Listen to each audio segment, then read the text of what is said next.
은혜 받을 하나님의 말씀은 사사기 16장 10절에서 22절까지의 말씀입니다. 사사기 16장 10절에서 22절까지의 말씀 찾으셨으면 교독합니다. 제가 먼저 읽습니다. 들리라가 삼손에게 이르되 보라, 당신이 나를 희롱하여 내게 거짓말을 하였도다. 청컨대 무엇으로 하면 당신을 결박할 수 있는지를 이제는 내게 말하라. 삼손이 그에게 이르되 만일 시시하게 서로 나를 결박하면 내가 약하여져서 상처가 닿으리라. 들리라가 세 줄을 취하고 그것으로 그를 결박하고 그에게 이르되 삼손이여 블레셋 사람이 당신에게 미쳤느니라 하니 삼손이 팔 위에 줄 끊기를 실을 끊음같이 하였고 그때에도 사람이 내실에 매복하였더라. 들리라가 삼손에게 이르되 당신이 이제까지 나를 희롱하여 내게 거짓말을 하였도다. 내가 무엇을 하면 당신을 결박할 수 있을지 내게 말하라. 삼손이 그에게 이르되 그대가 만일 나의 머리털을 들고 바닥을 위선에서 끝나면 되리라. 들리라가 바디로 그 머리털을 단단히 짜고 그에게 이르되 삼손이여 블레셋 사람이 당신에게 미쳤느니라 하니 삼손이 잠을 깨어 직조들이 바디와 위선을 다 빼내니라. 당신이 마음에 내게 있자를 하면서 당신이 혹시 나를 사랑하노라 하느냐. 당신이 이것에 나를 괴롭하고 당신이 증인이 무엇으로 설명하였는 것을 내게 말하지 아니하였다 하며 날마다 그 말로 그를 재촉하여 조름에 삼손이 마음이 번뇌하여 죽을 지경이라. 삼손이 진정을 구하여 그에게 이르되 내 머리는 삼손을 내지 아니하였으니 이는 내가 못해서 하나님이 당신이 지으시리라. 만일 내 머리가 밀리면 내 힘이 내게서 떠나고 나는 약해져서 상처가 나으리라. 들리라가 삼손의 진정을 다 토함을 보고 보내어 블레셋 사람이 방백들을 불러 가로되 삼손이 내게 진정을 토하였으니 이제 한 번만 올라오라. 블레셋 방백들이 손에 은을 가지고 여인에게로 올라오니라. 들리라가 삼손에게 자기 무릎을 베고 자게 하고 사람을 불러 그 머리로 밀고 바닥을 밀고 기록에 하여 먼저 이 위에 있어졌더라.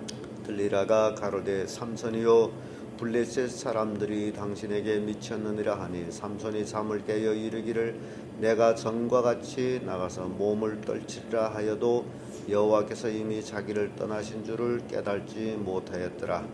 블레셋 사람이 그를 잡아 그를 빼고 불로 가사에 내려가 덩굴로 매고 그리고 거기서 맷돌을 돌리게 하였더라. 다같이 그의 머리털이 밀려온 후에 다시 자라기 시작하니라. 아멘.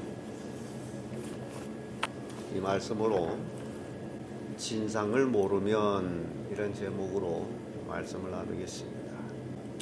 이 사사 삼손을 보게 되면요, 가장 취약한 약점이 그에게 있었다면 바로 여자를 좋아하는 것이었어요. 그래서 여자를 좋아해도 성경에는 내 품에 있는 여인에게도 비밀을 지키라고 했는데 삼손이 그렇지 못했던 것들을, 그래서 그것으로 인해서 삼손이 고난을 받는 모습을 보게 됩니다. 그래서 이 과정을 놓고서 최초의 미인계라는 소설도 나와 있습니다. 삼손과 들리라의 그 과정을 블레셋 사람들이 미인계를 써서 삼손을 잡았다라는 그런 이제 소설이 있어요. 그래서 진상을 모르면 이게 굉장히 인생이 비참해진다. 그래서 무엇이든지 우리는 그 진상을 알고 그 진상에 대해서 대처할 줄 아는 것이 지혜다라는 교훈을 주고 있습니다. 오늘 본문의 말씀을 통해서 진상을 모르면 어떻게 되느냐? 첫째, 자기에게 해가 되는 것도 모른다라는 겁니다. 요즘 이제 뉴스를 보게 되면 참 살아가는 식생활이 좀 황황할 정도로 돼지고기 먹는 것은 자살행위다라는 기사가 실렸어요. 그 원인은 돼지가 넉 달이면 이제 내다 판대요. 그러니까 넉 달 동안 급속하게 돼지를 키우는데 조그만 칸에다 가다 놓고 돼지에게 생장소를 먹여가지고 그래서 팔기 때문에 그런 돼지고기를 먹게 되면 사람에게도 부작용이 있다. 또 닭고기도 그렇다. 뭐 이것도 그렇다. 그래서 참 우리가 도대체 뭘 먹고 살아야 되는지 정말 한심할 정도로, 그래서 우리가 살아가는 이 과정에서의 모든 것들, 그 진상을 우리가 똑똑히 알고서 살아가는 것이 지혜다. 그렇지 아니하면 우리가 내가 좋아 먹고도 그것이 나한테 해가 될 수도 있다라는 사실이에요. 삼손이 좋아서 여자를 좋아해서 가까이 하고 그를 사랑했지만은 그 여인이 자기에게 해가 되는 것을 삼손은 왜 그렇게 몰랐을까 할 정도로, 왜냐하면 그 여인이 몇 번이나 삼손한테 무엇으로 통해 가지고 당신이 힘이 있느냐 그 비밀을 얘기해라 하고서 처음에 얘기했을 적에 이제 삼손을 칡줄로 묶어 가지고 블레셋 사람이 왔다라고 속이기도 하고 또 세 줄로 묶고, 아무튼지 비밀만 얘기하면 꼭 삼손을 해하려고 했던 그 모습. 삼손은 처음으로 여인이 만나서 블레셋 여인 만나서 결혼할 때도 그 여인이 수수께끼를 알려달라고 그렇게 또 번뇌케 했죠. 이 모든 과정에 삼손이 왜 그것을 알지 못했을까 하는 것들을 생각하게 됩니다. 그래서 이 상대방의 진상을 모르면 이런 꼴이 되는구나. 아무리 나한테 웃음으로 다가오고 나를 관심하는 척 할지라도 그 상대방의 진상을 우리가 잘 알 때에 나를 해롭게 하는 것을 미연히 방지할 수 있다라는 그런 교훈을 줍니다. 10절에서 14절의 말씀인데, 10절의 말씀 보면 들리라가 삼손에게 이르되 보라 당신이 나를 희롱하여 내게 거짓말을 하였도다. 청컨대 무엇으로 하면 당신을 결박할 수 있는지를 이제는 내게 말하라. 계속 이걸 이제 곱씹습니다. 13절에 와서도 들리라가 삼손에게 이르되 당신이 이때까지 나를 희롱하여 내게 거짓말을 하였도다. 내가 무엇으로 하면 당신을 결박할 수 있는지를 내게 말하라. 삼손이 그에게 이르되 그대가 만일 나의 머리털 7가닥을 위에 섞어 짜면 되리라. 늘 이 들리라는 삼손의 힘의 비밀을 알려고 애를 썼습니다. 물론 어리석은 일입니다마는 삼손의 힘이 근원은 어디에 있습니까? 하나님께 있었어요. 뭐 머리털을 밀라 뭐 어쩌다, 그것은 하나의 인간의 방편에 불과한 것이고 그 힘은 하나님에게 있었고, 결국 삼손은 여인을 너무 좋아하므로 하나님이 그를 떠났으므로 결국 체포되는 것과 똑같은 거예요. 잠언 5장 3절에서 5절의 말씀 보면 대저 음녀의 입술은 꿀을 떨어뜨리며 그 입은 기름보다 미끄러우나 나중은 묵같이 쓰고 두날 가진 칼날이 날카로우면 그 발은 사지로 내려가며 그 걸음은 음부로 나아가니라. 이런 말씀이죠. 음녀라는 것은 이렇게 입술에 꿀을 떨어뜨린 것처럼 달콤하게 하는데 결국은 사지로 죽음으로 끌고 가는 것이다 라는 것입니다. 그래서 굉장히 삼손을 통해 가지고 교훈을 주는 게 많습니다. 세상을 어떨 때는 음녀로 표현하기도 합니다. 우리 그리스도인들이 세상에 빠져버리면 이렇게 세상에 끌려갈 수 있다. 멸망으로 끌려갈 수 있다. 삼손이 음녀한테 빠져가지고 이렇게 끌려가는 그런 모습을 그려주고 있습니다. 그래서 진상을 모르면 자기한테 해되는 것도 모른다라는 것입니다. 두 번째로 번뇌하게 됩니다. 15절에서 17절의 말씀인데 16절의 말씀 와보면 날마다 그 말로 그를 재촉하여 조르매 삼손의 마음이 번뇌하여 죽을 지경이라. 이 들리라는 매일같이 무엇으로 힘을 이렇게 쓰느냐, 거기에만 관심이 있어요. 왜냐하면 들리라는 그 비밀을 알아야만이 돈을 받을 수 있기 때문에.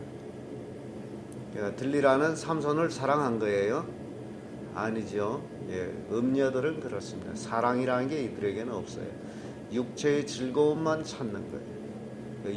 육체의 이익만 찾는 거예요. 그래서 날마다 삼손에게 무엇으로 하면 당신의 힘을 제압할 수 있느냐라는 것만 계속해서 물음으로 인해서 삼손은 번뇌하기 시작했어요. 죽을 지경이었습니다. 번뇌하고 죽을 지경이면 어떻게 해야 될까요? 떠나면 되는 거죠. 거기 안 있으면 되는 거죠. 그런데도 왜 거기에 있어가지고 그 여인의 무릎을 베고 자고 있는지 저는 그걸 참 이해를 못하고 있습니다.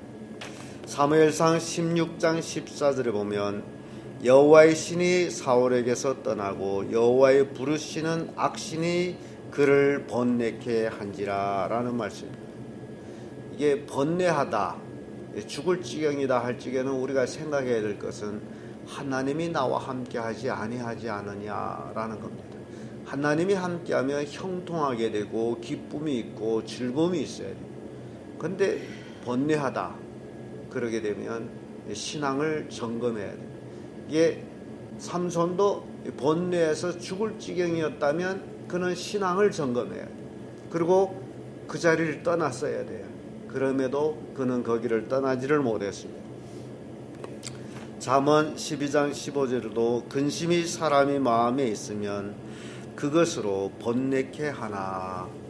근심이 있다라는 것은 하나님과의 어떤 관계가 문제 있다라는 사실이에요. 그러면 번뇌하기 시작합니다. 사울 왕이 하나님이 떠나니 하나님 부르시는 악신이 사울 왕에게 들어갑니다. 그리고 사울은 번뇌합니다. 그리고 시기질 다윗을 죽이려고 합니다. 그래서 진상을 모르면 이렇게 번뇌하게 된다. 그럴 때까지만 해도 돌이키면 된다. 돌아서야 끝으로 진상을 모르게 되면 보는 눈을 잃게 된다라는 말씀. 18절에서 22절의 말씀인데 21절의 말씀 보면 블레셋 사람이 그를 잡아 그 두 눈을 빼고 끌고 가서 내려가서 놋줄로 매고 그를 옥중에서 맷돌을 돌리게 하였더라 라는 말씀입니다. 결국 삼손은 그 비밀을 들리라에게 말함으로 인해서 들리라는 삼손을 자기 무릎에 베고 자게 하면서 그 머리를 깎습니다. 머리를 밀어버려요. 나시리는 머리를 깎지를 않아요. 삭도를 대지 않아요. 근데 머리를 깎았더니 삼손은 힘이 없어졌다. 그런데 실은 여기에서 하나님의 신이 떠나니 삼손이 힘이 없어졌다라고 기록하고 있습니다. 몇 번 여자의 탐문이 어찌 보면 하나님의 경고와 똑같은 것입니다. 그러면 그것을 떠났더라면 됐는데 그러지 못했음으로 인해서 하나님의 신이 이제 삼손을 떠났어요. 그리고 삼손은 그들에게 잡혔어요. 그리고 두 눈 그들은 빼버렸어요. 삼손은 소경이 됐습니다. 보는 눈을 뺏겼습니다. 여기서 우리에게 교훈을 주는 게 바로 그겁니다. 우리가 보는 눈은 두 종류가 있어요. 육신으로 보는 눈, 영으로 보는 눈. 우리가 영으로 어두워지게 되면 영적인 것을 볼 수가 없습니다. 두 눈을 잃어버린 것과 똑같습니다. 그래서 신앙생활하는 과정에서 우리는 정말 하나님을 볼 줄 알아요. 하나님을 볼 줄 모르고 세상만 바라보게 되면 하나님을 바라보는 눈을 뺏기게 됩니다. 그러면 정말 어리석은 자가 됩니다. 삼손이 그랬어요. 두 눈을 잃었어요. 보는 눈을 잃었어요. 하나님을 보는 눈을 잃었어요. 그리고 그는 세상에 잡혀서 결박돼서 끌려가고 매를 돌리는 그런 신세로 전락합니다. 하나님의 사사가 자기의 본분을 잃었을 적의 모습이 바로 이렇다. 이게 오늘날 하나님의 자녀가 하나님을 섬겨야 될 본분을 잃어버리면 이렇게 된다라는 교훈을 주고 있어요. 열왕기하 25장 7절에 시드기야의 아들들을 저희 목전에서 죽이고 시드기야의 두 눈을 빼고 사슬로 결박하여 바빌론으로 끌어갔더라. 두 눈을 빼온 또 왕이 하나 있어요. 이게 시드기야 왕이에요. 이 시드기야 왕이 하나님을 잘 섬기지 못함으로 인해서 결국 바벨론의 포로가 됩니다. 바벨론 포로가 될 때에 시드기야 앞에서 시드기야 아들들을 다 죽이고 그리고 시드기야의 눈을 빼가지고 쇠사슬로 결박해서 바벨론으로 끌고 갑니다. 이게 갈대아 사람들이 시드기야에게 행한 아주 못된 행위였어요. 이것들이 우리에게 교훈 주는 게 바로 그겁니다. 하나님을 보는 눈을 상실하면 바로 이렇게 빼버리는, 잃어버린다. 우리 영적인 사람은 영적인 눈을 잊으면 안 됩니다. 그러면 너무너무 허망해집니다. 하나님을 보는 눈이 없고 세상만 바라보게 되면 세상에 끌려가고 세상에서 망하게 되어 있습니다. 그래서 우리는 근신해야 되고, 그래서 우리는 기도를 해야 되고, 그래서 우리는 마귀가 틈타지 못하도록 우리는 지켜야 됩니다. 우리의 대적 마귀는 우는 사자같이 쉼없이 두루두루 돌면서 삼킬 자를 찾고 있다고 성경 말씀합니다. 그래서 우리는 우리의 대적 마귀의 진상을 우리는 분명히 알아야 됩니다. 이 마귀는 여러 가지로 우리를 유혹합니다. 여러 가지 형태로 우리를 유혹한다라는 얘기예요. 광명한 천사로 나타나서 유혹하기도 하고, 가까운 친구처럼 하고 나타나서 유혹하고, 애인처럼 나타나서 유혹하기도 하고, 아무튼 여러 유혹 방법은 마귀한테 많습니다. 다만 우리가 조심해야 될 것은 그 어떤 유혹일지라도 그 진상을 우리가 알고 가는 것. 손자병법에는 적을 알고 나를 알면 백전불태라는 그런 말이 있습니다. 적을 아는 것이 100번 싸워서 지지 않는 방법이다라는 얘기입니다. 우리가 마귀를 할 때 마귀와 싸워서 지지를 않습니다. 모르게 되면 지게 돼 있어요. 그래서 오늘 본문의 말씀은 바로 진상을 모르게 되면 자기를 해하는 것도 모르고 또 번뇌하게 되고 그리고 보는 눈도 잃게 된다라는 그런 교훈을 우리에게 주고 있습니다. 기도하겠습니다.